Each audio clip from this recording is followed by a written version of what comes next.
Hola, estamos aquí en un nuevo video para YouTube, ¿no? Y me complace anunciar la sección que me sugirió Andrés que le diera, ¿no? Gachupinadas históricas. En Gachupinadas históricas vamos a poder encontrar comentarios de patrioteros de quinta columna, nacionalistas españoles y endófobos americanos con respecto al tema de la independencia de Hispanoamérica sobre todo y con el periodo colonial o virreinal o como a ti te dé la gana de llamarlo. No voy a discutir cosas a veces tan bizantinas como ese tipo de mamadas, ¿no? Pero en esta sección de comentarios, ay, por cierto, si quieren contribuir con Gachupinadas históricas, entren al grupo de Discord o grupo de Telegram y me envían las fotos por el grupo públicamente o me la envían a mí por privado en Telegram, ¿no? Así que bueno, también necesito su ayuda en Gachupinadas históricas, ¿no? Y en este primer episodio de Gachupinadas históricas vamos a leer los comentarios que Andrés y yo hemos recopilado desde el mes de diciembre más o menos que se creó ese grupo en WhatsApp, ¿no? De él y yo de Gachupinadas históricas. Vamos a ver aquí el primer comentario que tenemos. La esclavitud la practicaban todos los imperios. Sin embargo, el imperio español fue menos esclavista, por decirlo de algún modo. Como siempre encontramos el blanqueamiento, ¿no?, al imperio endogámico en cuanto a la práctica de la esclavitud, diciendo, no, no, no, es que los portugueses tenían una práctica de comprar esclavos. O no, no, es que los ingleses luego tenían la práctica. Claro, claro. ¿Y quién los compraba? Ahí está. Es como la camiseta esa que siempre tiene Frank, ¿no? Que sin demanda no hay negocio. Es eso, o sea, la esclavitud, ese mercado mercantilista nunca hubiese existido si no hubiesen existido países menos esclavistas como España que los compraban. Les sugiero que vayan y lean un libro que se llama Esa otra esclavitud, ¿no? Yo cogeré y me basaré en algunas páginas. Los estadounidenses se enteraron de esta otra esclavitud. Estado por estado en Nueva York, en Nuevo México, James Calhoun, el primer agente de indios del territorio, no podía ocultar su asombro ante la justificación del mercado de esclavos indios. El valor de los cautivos depende de la edad, el sexo, la belleza y la utilidad, escribió Calhoun. Las hembras de buen ver, cuyo follaje aún no se agosta y amarillea, se cotizan entre 50 y 150 dólares cada una. Los varones, en la medida en que sean útiles, la mitad de eso nunca más. Calhoun conoció a muchos de estos esclavos y escribió notas lastimeras sobre ellas. Refugio pícaros de unos 2 años de edad, raptado de un rancho cerca de Santiago, estado de Durango, México, hace 2 años por Comanche, que inmediatamente lo vendieron a los apaches y con ello vivió y vagó hasta enero de 1850, cuando lo compró José Francisco Lucero de Nuevo México, pero radicado en el Muro. Teodora Martel, de 10 o 12 años de edad, que estaba al servicio de José Alvaro, cerca del Saltillo, México, fue raptada hace 2 años por apaches y ha permanecido la mayor parte de su tiempo en el lado oeste del Río del Norte. Evidentemente, este libro fue escrito por un historiador académico que tiene además premios y no pretende decir que en la República todo fue mejor, no. Más bien en ese texto y en uno que voy a leer más adelante se encuentra que la esclavitud se practicó hasta incluso a finales del siglo XX, pero ya en sectores un poco más marginados y alejados. Es decir, que la esclavitud era una práctica común que venía ¿de dónde? ¿De dónde? ¿De dónde? De la colonia. No fue que los anglosajones nos impusieron la esclavitud. Con respecto aquí al tema de que España no tenía un mercado de esclavos tan grande, tan pequeño, era un mercado de que debía comprar de otros lados. Además, no hacía la corona, lo hacían los empresarios, o sea, entes privados. Ese argumento tan falopa de es que la corona no tiene la culpa de lo que pasaba, la corona, siempre queriéndole quitar el peso y la responsabilidad a los reyes. Es como que si en este país existe una inseguridad altísima y el gobierno quiere venir a decirnos a nosotros, no, esa culpa no es de nosotros que existan delincuentes, es de los delincuentes que compran armas no sé a quién, es de los delincuentes que se dedican a robar a la gente, no sé por qué. Es decir, que el gobierno no hace su trabajo. Ahora, evidentemente la corona en este entonces no era su trabajo acabar con el tema de la esclavitud, o sea, lo permitía porque era algo normal. Los inicios de esta otra esclavitud se pierden en la noche de los tiempos. Pueblos nativos como los zapotecas, los mayas, los aztecas, esto es otra cosa para que después no venga un hispanófilo y decir, ese libro es leyenda negra. No, este libro dice que los indios ya practicaban desde antes la esclavitud. Ahora, haz un pequeño matiz con esto. Tomaban prisioneros por usarlos como víctimas de sacrificios. Los iroqueses emprendían campañas llamadas guerras de los Don contra grupos vecinos para vengar y reemplazar a sus muertos, y entre élites de algunos indios del norte del Pacífico solían incluirse varones y mujeres esclavos como parte de los regalos que enviaba el novio a la familia de la novia para concretar su matrimonio. Los indígenas americanos llevaban miles de años esclavizándose unos a otros. Con la llegada de los europeos, las prácticas de cautiverio que en un inicio estaban incorporadas a contextos culturales específicos se mercantilizaron y se expandieron en formas inesperadas y terminaron por padecerse a las formas de tráfico humano que hoy nos parecen reconocibles. No me imagino a un gallego de 40 años sin hijos llorando, ¡ay, Dios mío, qué leyenda negra este libro! Cabe perfectamente en Gachupinadas históricas. Los primeros exploradores europeos comenzaron este proceso con la captura de esclavos indígenas. El primer proyecto comercial de Colón en el Nuevo Mundo consistió en enviar de vuelta a Europa 4 carabelas cargadas de 550 nativos, el máximo de su capacidad para ser subastados en los mercados mediterráneos. Otros siguieron el ejemplar del almirante, Otros siguieron el ejemplo del almirante. Ingleses, franceses, holandeses y portugueses se convirtieron en partícipes importantes del comercio de esclavos indígenas. Pero España, que gobernaba sobre colonias muy grandes y pobladas, fue el poder esclavista dominante. De hecho, España fue para el esclavismo, indio, lo que Portugal y luego Inglaterra fueron para el esclavismo africano. Es irónico que España fuera también el primer poder imperial que discutió y reconoció formalmente la humanidad de los indios. A principios del siglo XVI, los reyes españoles prohibieron la esclavitud de los indios con excepción de casos especiales, y a partir de 1542 prohibieron por completo esta práctica, a diferencia del esclavismo africano, que continuó siendo legal y permaneció muy arraigado por los prejuicios raciales y la lucha contra el Islam. La esclavización la esclavización de nativos americanos era contra la ley. Y sin embargo, esta prohibición categórica no evitó que generaciones de conquistadores y colonos muy resueltos a capturarlos se dedicaran a esclavizarlos. Desde el litoral del Atlántico de Estados Unidos hasta el extremo sur, hasta el extremo de Sudamérica, y desde las Islas Canarias hasta Filipinas, que esta otra esclavitud tuviera que practicarse en forma clandestina, la hizo aún más artera. Es una historia de buenas intenciones que terminó torciendo el rumbo. Esa frase de verdad, cuando la leí, me encantó. Sí, puede reconocer a los reyes católicos y todo lo que tú quieras su cuestión de jurídicamente no esclavizar a los indios. Pero, por otra parte, eso no terminó pasando en la práctica, en la vida real. Por eso esa frase me encanta. Es una historia de buenas intenciones que terminó torciendo el rumbo.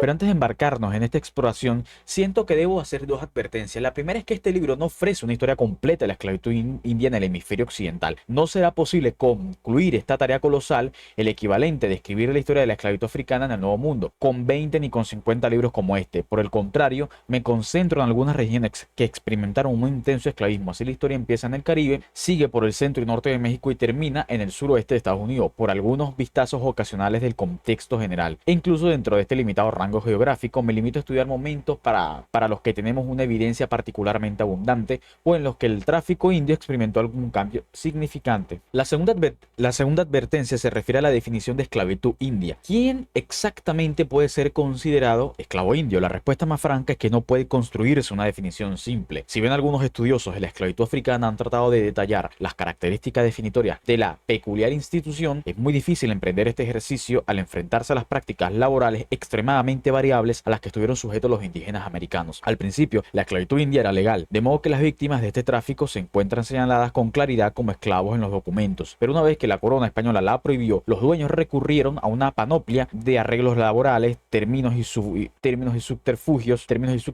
tales como encomiendas, repartimientos, rendición de penas por trabajo y pionaje por deudas, para evadir la ley. Aunque es imposible acomodar dichas formas de trabajo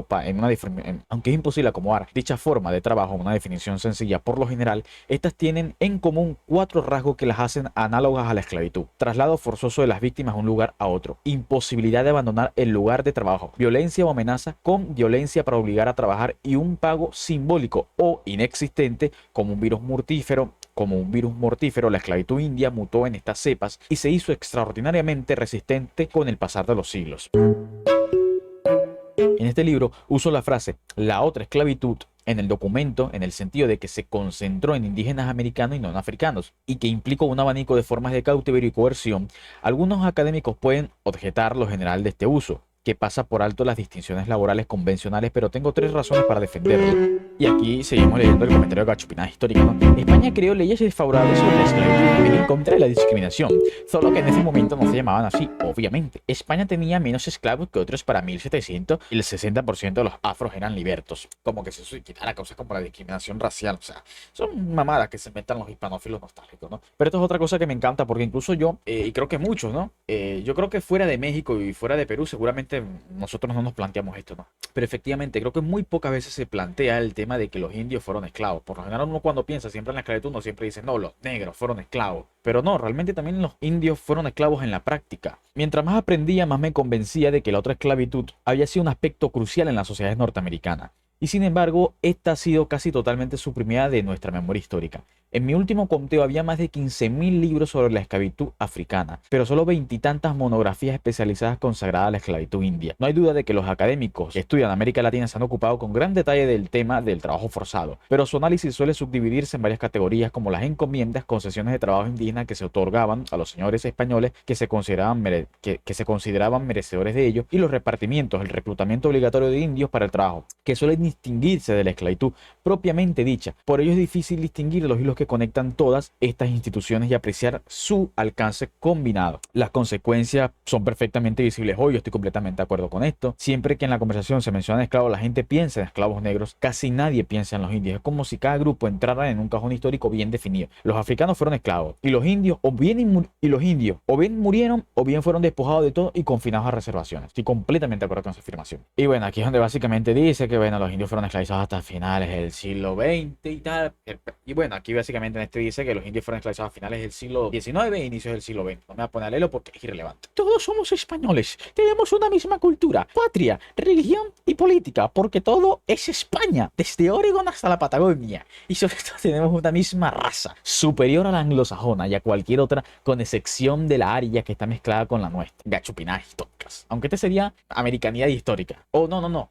Esta sería panchistad histórica. Vosotros. Y yo le comento atentamente desde Lima, Perú. Eso no me quita lo español. Y tú también eres español porque tenemos una misma patria. La conquista existía en todo el mundo. También entre los pueblos prehispánicos. No existía ninguna necesidad de justificar nada. Por eso el Imperio Español tuvo mucho más valor humano y moral. Imagínate tú. Ya a Javier se le olvida que todos los gobiernos siempre han tenido una justificación filosófica para hacer lo que hacen. No vayamos tan lejos. Por ejemplo, China tenía su filosofía del mandato del cielo para justificar la legitimidad de un gobierno. Entonces sí, los gobiernos siempre necesitan un discurso por más falopa que sea. Yo invado la tierra de estos indios porque, qué sé yo, no son cristianos, porque, qué sé yo, necesito cristianizarlos, porque, qué sé yo, hay que hacer una guerra justa, porque, qué sé yo, un aliado de ahí me está pidiendo ayuda y yo lo voy a ayudar porque es mi aliado. O sea, siempre hay justificaciones. No es porque España haya sido moralmente superior a otros imperios, a otros seres humanos. O sea, estas son las mamadas que se inventan los nacionalismos, de verdad. ¿Qué comían los aztecas? Esto fue un short que yo le tomé capture. La dieta era variada y me causó mucha risa, la verdad. Y nutritiva. Chichimecas, olmecas, toltecas, totonecas, tarahumaras, tlaxcaltecas, preparados asados a la parrilla conocidos como majizacín. No hay enemigo pequeño ni demasiado corrioso. Esto es típico de los nacionalismos también, como mencioné en el video de Shingeki no Kyojin. Siempre van a tratar de resaltar las características más negativas de una población. Ah, y este es el coño que comenta que existe una raza aria hispánica, o sea.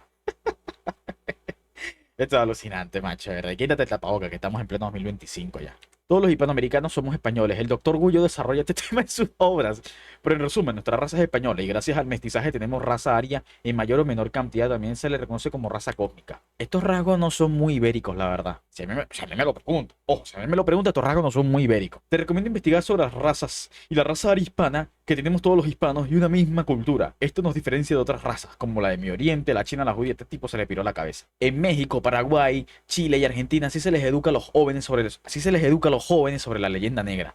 Y la leyenda negra es como el Mein Kampf de Simón Bolívar. Es decir, que si Bolívar sí tuvo presencia en todos esos países que mencionaste. Sí, imagínate tú, Bolívar tuvo presencia en México, sí, pero fue cuando fue a España, imagínate tú, cuando era chamaco. A Paraguay me entero que visitó, Chile y Argentina también me entero que Bolívar visitó, imagínate tú.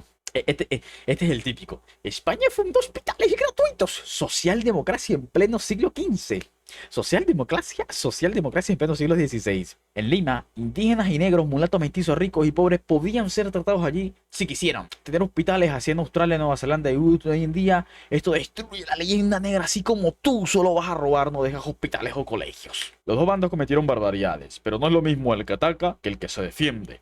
Y si por lo menos Bolívar hubiera traído paz y prosperidad después de la guerra, pues todavía tendrían un pase, pero su incompetencia hundió varios países en la miseria más absoluta. Esto es típico de los hispanófilos, como Brigadier. Cuando tú le preguntas, ok, ¿y cómo te explicas que después de 200 años Bolívar tiene relación directa con la pobreza de Latinoamérica? O sea, los políticos que vinieron después no tienen la culpa. Ahí sí intentan matizar y dicen, no, él no tiene la culpa, pero luego fuera de un directo, y fuera de una confrontación directa, no, la culpa es de Bolívar. O sea, un tipo que murió en 1830 tiene la culpa. No, pero yo soy más inteligente. La culpa la tienen ustedes, gallegos de mierda, que llegaron en 1492. Veo mucha gente vía Twitter que todavía usa las comillas inglesas antes que las españolas. Os recuerdo que esto es un error ortográfico, fácilmente superable. Esto sí me dio mucha risa, de verdad. Cabrón, yo voy a seguir poniendo las comillas inglesas, ¿verdad? Esta bicha, es más, el teclado ni la tiene, creo. Creo que sí, creo que el teclado ni tiene esas comillas. O no sé si las tendrá por ahí ocultas. El día que aprendas a leer y escuchar, ese día dejarás de decir tonterías, ¿verdad? Aquí está llorando por la independencia. El canal que se dedica todo el tiempo a decir, ¡ay, Dios, que Hispanoamérica está mal! Es que la Anglosfera nos dominó, nos atrapó, porque nos separamos. Bolívar no arruinó mi país. España creció después de la independencia. Nadie dijo que Bolívar está culpable de la ruina de hoy. Realmente sujeto que lo vive diciendo que no, Hispanoamérica, porque pisada, pobre por Bolívar. Fue culpable del desastre económico y político de su época, no de la nuestra. Fue así que él no lo va a... O sea, esto es lo que dije anteriormente. O sea, estos tipos son contradictorios. Un día dicen, no, Bolívar no tiene la culpa. Otro día dicen, sí, sí, él tiene la culpa de la balcanización, de la destrucción de Hispanoamérica. Nadie los entiende, no se ponen de acuerdo. Brigada, hay que parar el lanzamiento del videojuego Azteca Polaco, o tu trabajo será en vano. Tienes que llamar a tus seguidores para que boicotemos dicho lanzamiento. Esta gente consume droga, de verdad. ¿Qué es peor? ¿Pedir que España regrese el oro y sentirse indignado por cosas que hicieron los españoles, viendo que nosotros éramos España también y sin España y la conquista no existiría Hispanoamérica tal y como está? O sea, pobre. Este me causó mucha gracia. Esto fue en el directo que hizo César explicando que él sí es un profesor con supuestamente ética y moral, a pesar de que durante todo el directo dice que se la suda completamente la crítica de la gente. Y no lo digo porque me presta atención a mí, sino lo digo en el sentido de que él lo dice literalmente, a pesar de que se me critique mi contenido y las cosas que yo digo, no le voy a prestar atención a esto. Me sabe a culo, básicamente lo que dice. ¿Y cuál es el problema con esto? Que si nosotros no estamos sujetos a crítica, a la autocrítica, a la revisión, pues señores, somos una puta secta, que es lo que es básicamente el hispanismo más radical para mí, como serían sujetos como Brigada, y ya para mis sujetos lamentablemente como César, que se ha convertido en un propagandista sin vergüenza alguna, de verdad. Los enemigos de Hispania siempre los tuvimos dentro. ¿Cómo así, Javier? Bueno, la culpa de Simón Bolívar y solo debería existir. Colombia supuestamente con estos cuatro países, Perú con Bolivia y Argentina con Chile, Paraguay y Uruguay. Así como o sea, me da mucha gracia porque Bolívar no tendría la culpa de esto, e incluso de esto, porque luego Perú y Bolivia forman una confederación y así se terminan separando. O sea, qué gracioso. Es que es alucinante, de verdad. O sea, meten a Bolívar incluso aquí. Júrame por tu vida que de verdad tienes una cuenta dedicada a odiar a España e inventarse ídolos nacionales. Júrame que lo haces en serio y no es un reto ni una broma, lo juro. Pues te equivocas. Es cierto que lo usó por primera vez el ideólogo de Napoleón III, pero sin éxito. Fueron los anglos los que estandarizaron creando unas cátedras latinas y etcétera con el mismo tema de los latinos. Somos latinos, cállate. Murillo nunca perdió efectivamente, que serás del medio. Y si Riego hubiera partido de Cádiz se acabaran, ajá, las secesiones, de todos modos, probablemente lo único que habría conseguido Riego, al menos reconoce que la independencia era un hecho del señor Piolín. Así que bueno, los invito a que me sigan por Twitter, y muy activos aquí en YouTube, sobre todo. Ya TikTok no necesito gente ahí porque eso llega solo, básicamente, el algoritmo siempre ayuda. Y bueno, si quieren colaborar con las chupinadas históricas, entren al grupo de Discord o por el grupo de Telegram y me mandan eso por privado para hacer la segunda parte, que espero que sea, no sé, la otra semana de chupinadas históricas.